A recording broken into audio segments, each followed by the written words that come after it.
اعوذ باللہ السمیع العلیم من الشیطان اللعین الرجیم بسم اللہ الرحمن الرحیم۔ منتظرین امام عصر علیہ السلام، سلام علیکم۔ آپ حضرات کی خدمت میں کل میں نے معصوم کے کچھ حدیثیں نقل کی تھیں اور یہ عرض کیا گیا تھا کہ ان کی وضاحت تھوڑی بہت ان کی شرح کی جائے گی، لہٰذا آج اس سلسلے میں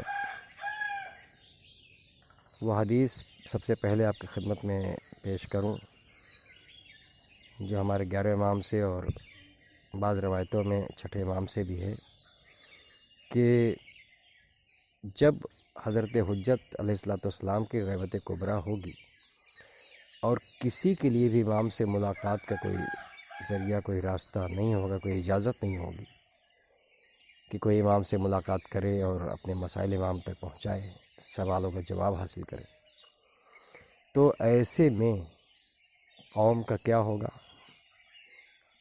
جو مولا کے چاہنے والے ہیں وہ مسائل شرعیہ میں کہاں جائیں گے، کیسے سارے معاملات اور سارے سوالوں کے جواب حاصل کریں گے؟ لہٰذا اس کے لیے ایک نشاندہی کی گئی اور یہ فرمایا گیا من کان من الفقہاء سائنا لنفسہ حافظا لدینہ مخالفا لہویٰ مطیعا لامر مولا فللعوام ان یقلدوہ۔ فقہاء میں سے پہلی جملے میں ہے من کانا من الفقہاء، وہ جو کہ فقہاء میں ہے، تو پہلی شرط اول ہی یہ ہے کہ یہ ہر ایک کس و ناقص کے لیے تو ہے ہی نہیں ہے، بلکہ اس کے لیے جو فقہاء میں ہے، جو فقیہ ہیں،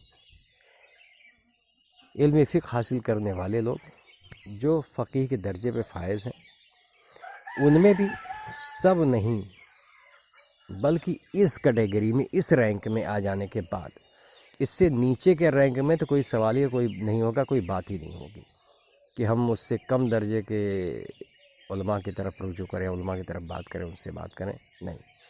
من کانا من الفقہاء، وہ جو فقیہ ہیں، ان فقیہوں میں سارے فقیہ نہیں بلکہ وہ جن میں یہ صفتیں پائی جا رہی ہوں کہ وہ نفس کی حفاظت کر رہے ہوں، آلودہ نہیں ہونے دیتے اپنے نفسوں کو، دین کو بچائے ہوئے ہیں، اپنے دین کی حفاظت کر رہے ہیں، خواہشات کی مخالفت مسلسل کر رہے ہیں اور سراپا اپنے مولا کے امر کے سامنے سر جھکائے ہوئے ہیں، اپنے مولا کے امر پر ہی عمل کر رہے ہیں، وہاں اپنی کوئی خواہش، اپنی کوئی مرضی، اپنی کوئی پسند ناپسند نہیں، ہرگز نہیں، کچھ نہیں، بلکہ وہ جو امر مولا ہے، وہ جو حکم مولا ہے، اس پہ عمل کرنے والے، وہاں کسی اور کی طرف کوئی گنجائش نہیں ہے۔ تو یہ معمولی بات نہیں ہے، اور یہ جو شرائط بتائی گئی ہیں، یہ شرائط سب میں پائی جائے یہ بھی ممکن نہیں۔ اگر سب میں پائی جاتی تو من کانا من الفقہاء کہنے کی ضرورت ہی نہیں تھی۔ من کانا من الفقہاء کہہ کر کے یہ بتا دیا گیا کہ پہلی بات تو ایک رینک بتایا گیا ہے، ایک درجہ بتایا، ایک اسٹیٹس بتایا گیا ہے، اس سے کم درجے، مثلا میں ذرا سا سب کے لیے واضح کر دوں تھوڑا سا، جو ڈگریز ہوتی ہیں تعلیم حاصل کرنے کے سلسلے میں، اور میں ہندی میں یا انگریزی کے حساب سے بات کروں تو زیادہ اچھا رہے گا، لوگوں کو سمجھ میں زیادہ آئے گا۔ جیسے میٹرک ہے، ایچ ایس سی ہے، اور اس کے بعد پھر جائیے تو گریجویشن ہے، گریجویٹ آدمی ہوتا ہے، پھر ماسٹرز ڈگری ہوتی ہے، ماسٹر سے آگے جاتا ہے تو آدمی پی ایچ ڈی کرتا ہے اور ڈاکٹر ہوتا ہے، یہ ڈگریاں ہوتی ہیں۔ اب اگر کسی پوسٹ کے لیے، کسی درجے کے لیے، کسی بہت اچھی جاب کے لیے کہہ دیا گیا یہ ڈاکٹرز کے لیے ہے، پی ایچ ڈی کیے ہوئے لوگوں کے لیے ہے، تو اب جتنے ماسٹر ہیں اور جو گریجویٹ ہیں یا اس سے آگے جو بھی جتنی بھی ڈگریز والے ہیں، ان کا تو کوئی سوال ہی نہیں، ان کا کوئی ذکر ہی نہیں، ان میں تو بات ہی نہیں ہونی ہے۔ اب اگر بات ہوگی تو کس میں ہوگی؟ جنہوں نے پی ایچ ڈی کی ہے اور جو ڈاکٹر ہیں، ان میں سے پھر یہ کہا جائے کہ سارے پی ایچ ڈی نہیں بلکہ ان میں ایسے لوگ جن میں یہ کوالٹیز، یہ صفتیں پائی جا رہی ہوں، وہی اس لائق ہوگے، اس قابل ہوگے، باقی کوئی نہیں ہوگا، ہر ایک کے بس کا نہیں، ہر ایک اس میں نہیں پایا جائے گا۔ تو آپ اس کو اس طرح سمجھ سکتے ہیں. میں اسی چیز کو اور ذرا سا واضح کر دوں تو آپ کو اندازہ ہوگا کہ ہمارے پیچھے بھی ایک چیز ہے جس کا میں نے ابتدا میں بھی ذکر کیا تھا. چونکہ معرفت امام پر بات ہو رہی ہے اور معرفت امام کے ذریعے سے اسی سے جڑ کر کے یہ بھی ہے تو وہیں سے میں بات اور لے آؤں کہ مثلا درجہ امامت ہے. تو درجہ امامت کے لیے کون ہے، کون امام بنے گا، اس میں بھی اللہ نے رینک بنا دیے کہ نبی تو 1,24,000 بھیجے، مگر ہر نبی اس لائق نہیں ہے. بلکہ ان نبیوں میں بھی جو نبیوں میں اعلیٰ درجہ رکھتے ہیں، بہترین درجہ رکھتے ہیں، افضل درجہ رکھتے ہیں، ان میں بھی وہ پورے 1,24,000 انبیاء میں 313 ہیں جو رسول ہیں. تو جو نبی ہے وہ ضروری نہیں کہ رسول ہو. ہاں جو رسول ہے وہ نبی بھی ہے، نبی کے بعد وہ رسول بنا ہے، وہ نبی سے گزر کے رسول تک رسالت تک آیا ہے، تو رسول بھی ہے اور نبی بھی. لیکن جو رسول نہیں وہ صرف نبی ہے، رسول نہیں ہے، تو اس کی تو بات ہی نہیں ہوگی. اب رسول کے بعد پھر آگے بڑھیں تو یہ 313 کی بات ہوگی. 313 میں دیکھیں گے، نبی تو ہٹ گئے، 313 رسول میں دیکھیں گے. اس میں اولو العزم نبی کتنے، رسول کتنے ہیں، صاحب شریعت رسول کتنے ہیں، تو 5 ملتے ہیں. تو یہ 5 جو ہیں یہ ایک منتخب ہوئے ہیں 313 میں سے، یہ 1,24,000 میں سے نہیں، بلکہ 1,24,000 میں سے تو صرف 313 منتخب ہوئے. ان 313 میں سے منتخب ہوئے ہیں 5. ان 5 میں سے صرف 2 ایسے ہیں جنہیں امامت کا منصب ملا. ایک جناب ابراہیم اور دوسرے سرکار ختم مرتبہ صلی اللہ علیہ وآلہ وسلم. تو جب امامت کی باری آئی، امامت کا معاملہ آیا، تو اب اس میں رسول بھی نہیں ہے. رسول میں جو اولو العزم رسول ہیں ان میں سے 2 منتخب ہوئے ہیں. تو پہلے اولو العزم ہونا ہے، اولو العزم میں پھر اس درجے تک پہنچے تو امام بنے. تو اسی طریقے سے یہاں بھی ہے من کانا من الفقہا، فقہا میں، اور فقہا ہونا، فقی ہونا کوئی معمولی بات نہیں ہے. دوسری بات، دوسرے نقطے پہ اور آپ کو متوجہ کر دوں کہ امام نے کہا کہ فقہا میں سے، یعنی پہلی بات تو یہ کہ فقہا کی ضرورت ہے، فقی ہی رہے گا. غیبت امام میں فقی ہوگا ذمہ دار، فقی کی تقلید آپ کو کرنی ہے، یہ امام کا ارشاد ہے.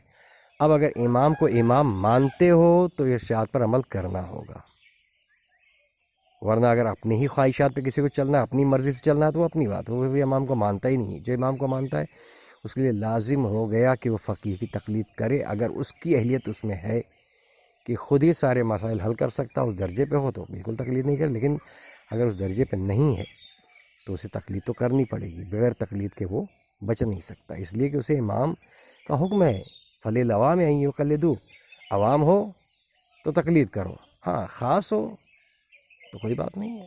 آپ کے پاس علم ہے، اللہ نے نوازا، آپ نے محنت کی، آپ نے حاصل کیا ہے، آپ عمل کریں. لیکن اگر آپ کے پاس علم نہیں ہے، آپ عوام میں ہیں، تو آپ کو تقلید کرنی ہوگی.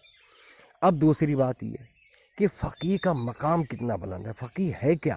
آپ سوچیں ذرا سا. کربلا میں ہم کبھی کبھی دیکھتے ہیں، اور بارہا مجلسوں میں خطبہ اور ذاکرین ذکر بھی کیا کرتے جناب حبیب نے مظاہر کے معاملے میں، کہ امام حسین علیہ السلام نے جب خط لکھا اور آپ کو بلایا ہے مدینہ کوفہ سے کربلا، تو اس میں آپ نے جناب حبیب نے مظاہر کو جب مخاطب کر کے لکھا تو اس میں رجلاً فقیہ لکھا، مرد فقیہ لکھا. تو یہ فقیہ کا لفظ کیوں استعمال کیا تھا امام نے؟ اسی لیے نا کہ کہیں نہ کہیں فقیہ کی اہمیت اور فقیہ کی ضرورت ہوتی ہے. تو میں ایک بات یہاں کہہ کے گزرنا چاہتا ہوں، امام وقت موجود ہے. اگر فقیہ کی ضرورت نہ ہوتی تو امام کو فقیہ کہنے کی ضرورت کیا تھی؟ کیوں امام فقیہ کہتے؟ اپنے دوست کہتے، میرے پیارے دوست، میرے حبیب آ جاؤ، میری مدد کے لیے آ جاؤ، میری مخلص دوست ہو، میرے قریبی ہو، کہہ دیتے. امام نہیں، مرد فقیہ کی طرف یہ خط ہے، مرد فقیہ کی طرف. تو معلوم ہوا کہ امام نے لفظ فقیہ استعمال کر کے بتایا کہ فقیہ کی اہمیت کیا ہے. تو ایک بات یہ، اگر فقیہ کہا ہے تو ایک بات تو طے ہو گئی کہ جب امام کی موجودگی میں فقیہ کی ضرورت پڑتی ہے تو جب امام غیب کے پردے میں ہو تو فقیہ کی ضرورت کیسے نہیں رہے گی؟ یعنی اس سے کوئی نہیں بچ سکتا ہے. دوسری بات یہ کہ امام کی موجودگی میں آپ کو ایک بات اور متوجہ کر دوں، آپ واقعات کربلا پڑھیں گے تو آپ کو یہ ملے گا کہ انصار حسین علیہ السلام جتنے بھی ہیں وہ جناب ہر معاملے جناب حبیب نے مظاہر کی طرف بڑھتے ہیں. حبیب یہ معاملہ بتاؤ کیا کریں، حبیب یہ معاملہ بتاؤ کیا کریں، حبیب یہ معاملہ بتاؤ کیا کریں. امام کے ہوتے ہوئے حبیب ابن مظاہر تک پہنچنا اور حبیب سے مشورہ کرنا، حبیب سے بات کرنا. نصرت کے لیے کیسے کیا کریں. امام کی موجودگی میں تو کہہ سکتے ہو بھائی امام موجود ہے تو آپ امام سے بات کریے کہ مولا ہم کیا کریں، مولا ہم کیا کریں، حبیب کے پاس کیوں. تو جب آپ غور کریں گے، سمجھ میں غور کرنے جائیں گے، سمجھیں گے تو آپ کو سمجھ میں آئے گا کہ مقام حبیب جو امام علیہ السلام نے لفظ سے معین کیا مرد فقیہ کہہ کر کے، اور انصار حسین نے بار بار حبیب نے مظاہر سے مشورہ کیا، ان سے سوال کیا، حبیب نے مظاہر نے جو جواب دیا، جو کہا لوگوں نے کیا. تو جب امام کی موجودگی میں یہ سب کچھ ہو رہا ہے تو آج امام پردے غیب میں ہے تو ویسا فقیہ جیسا امام نے فرمایا ہے ایسے فقیہ کی تقلید کیسے نہیں ہوگی. اگر تقلید نہیں کریں گے تو ممکن ہے کہ ہمارا کیا کرائے برباد ہو جائے.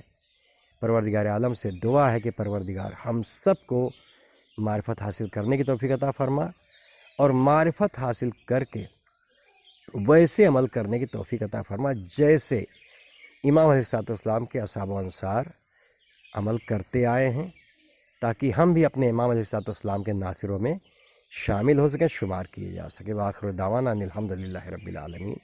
والسلام علیکم ورحمۃ اللہ وبرکاتہ.